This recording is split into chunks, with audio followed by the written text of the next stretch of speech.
Ikaze kuri G4G.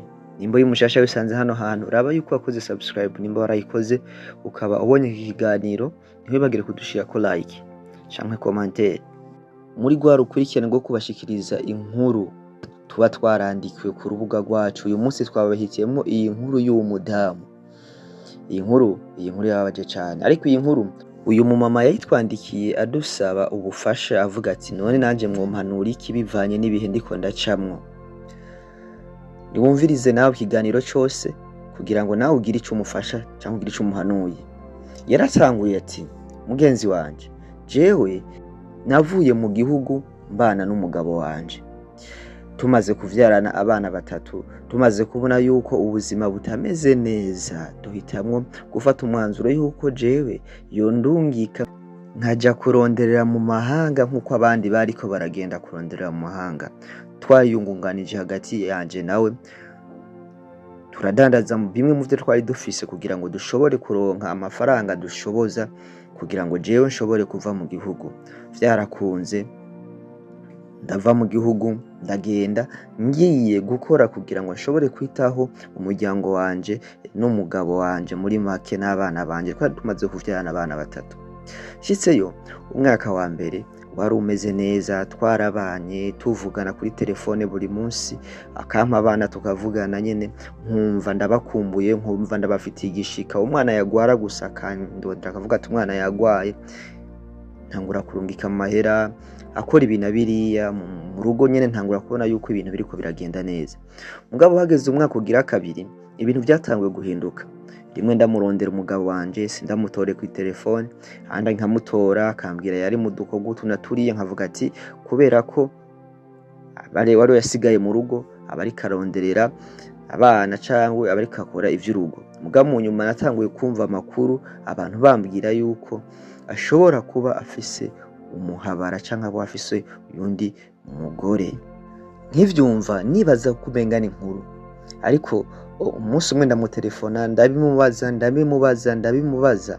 nkamaya nka kuvyemera. Ariko uko iminsi yagenda niko abantu batangura kumbwira yuko abana banje bafashwe nabi, abana banje babayeho nabi bivanye nuko uyo mugabo twabanaga ntakibitaho, abari kumwe n'uwo mugore wiwe canke abari kumwe n'uwo muhabara wiwe. Ntangura kumva agahinda k'abana banje. Hama ndamubaza umunsi umwe, ambwira ngo nyishuye ngo none ngo ko wantaye washaka nkora iki? Iri jambo ryarambabaje cyane, kuko twari twarumvikanye yuko jewe ngenda hama nkazokora igihe kigeze nkataha. Ariko icambabaje cyane nuko amafaranga namurungikira ngo koreshe mu rugo niyo mafaranga yatwara kuwo muhabara. Hanyuma ntivyagarukiye ngaho, jewe nk'umugore w'umuntu canke jewe nka nyina w'abana banje nahisemwo kurondera inimero z'uwo muhabara. Icambabaje nuko naramwandikiye ndamutelefona, twaratukanye. Uwo muntu yarantutse arambwira ko atabwenge ngira, ndetse ambwira n'amabanga yo mu rugo rwose ingene biba byifashe. Hama ambwira neza yuko amahera bariko barajya n'umugabo wanje ari jewe ndiko ndayakorera. Arambwira ngo wewe uri umukozi wacu, ahubwo ko rungike n'ayandi tukubashe kuryoherwa, kuko uri kijuju ntari guta umugabo wawe. Bagenzi, iri jambo ryarambabaje cyane, ijambo ryankoze ku mutima, ijambo numvise nshenguwe n'umutima. Uzi amajoro turara ino mw'ibi bihugu, uzi ingene ducumukura badutuka batugira gute turi kure y'umuryango, hama ukumva neza yuko abo uriko urakorera uvuga ngo uriko urafasha kugira muzobeho neza nibo bantu ba mbere bariko bagutera agahinda. Namwe nimwumva ivyo bintu. Vyarambabaje cyane kugeza aho ntangura kwiyumvira decision nofata, ingingo nofata. Natanguye kwiyumvira yuko jewe n'uwo mugabo dutandukana, kuko uyu mugabo we yambwira yuko ashaka kumutwara akamurongora. Hama nkiyumvira abana banje kuzoza kuregwa na mukase, kandi barezwe na mukase nzotegerezwa kurungika amahera kugira ngo abana banje babiteho. Hama abo bana banje ndazi ko atamahera bazobaha, kubera ko urumva uwo mugore azoba ari mu rugo kandi azofatwa nabi.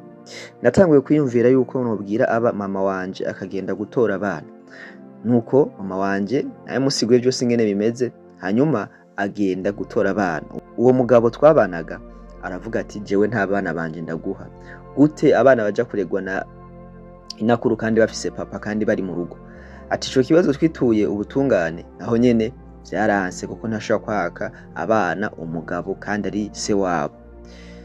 Rero bagenzi, ibintu vyanje nuko vyifashe, jewe nabuze ico nkora n'ico ndeka, ariko mfise agahinda k'abana banje, nkagira agahinda k'urugo rwanje, nkagira agahinda n'ibihe ndiko ndabamwo, bivanye n'ukuntu nakunda umugabo wanje, bivanye n'ukuntu nakunda abana banje, nkakunda urugo rwanje. Ariko uyu munsi ibintu byose nakunda bisa nkaho biriko biraja hasi, bisa nkaho biriko biragenda biyonga nk'umuyaga, nkisanga ndahantu ndi jenyene.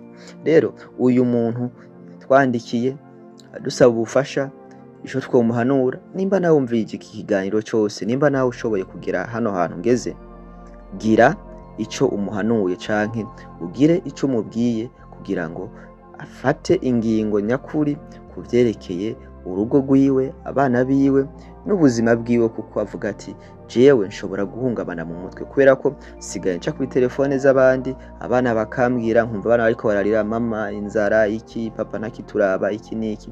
Namwe murabizi bagenzi, namwe mugira ico mumuhanuye. Jewe wumva ni Gifford G.